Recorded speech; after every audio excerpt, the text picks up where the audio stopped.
ప్రభు నామన వందనాలండి. మీరందరూ బాగున్నారని ప్రభుని స్తుతిస్తూ ఈరోజు అంశంలోనికి వెళదాం.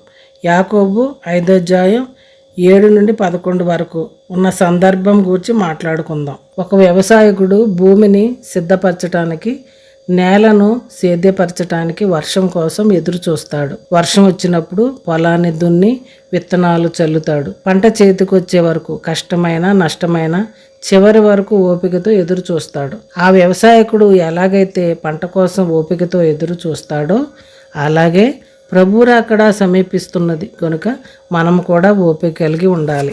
అందుకే మనం కూడా ఈ లోకంలో మన జీవితంలో అనేకమైన సమస్యలు కలిగినప్పుడు సనగకుండా గొణగకుండా దేవుని నుండి వేరు కాకుండా ఆయనతో సహవాసం కలిగి ఉండాలి.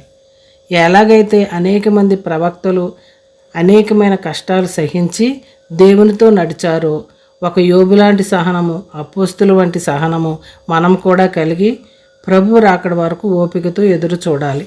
ఆ వ్యవసాయకుడు పంటను సమకూర్చడానికి ఏ విధంగా తొలకరి వర్షం కడవరి వర్షం కొరకు ఎదురు చూస్తాడో, ఆ ప్రవక్తలు శిష్యులు ఏ విధంగా ప్రభువుతో కలిసి నడిచారో అదేవిధంగా మనం కూడా పరలోకం పొందుకోవటానికి ఓపికతో ఎదురు చూద్దాం. ఈ సందర్భం మీరు అర్థం చేసుకుంటారని ఆశిస్తూ మరొక వీడియోతో మరొక అంశంతో మళ్ళీ కలుసుకుందాం. అందరికీ వందనాలు.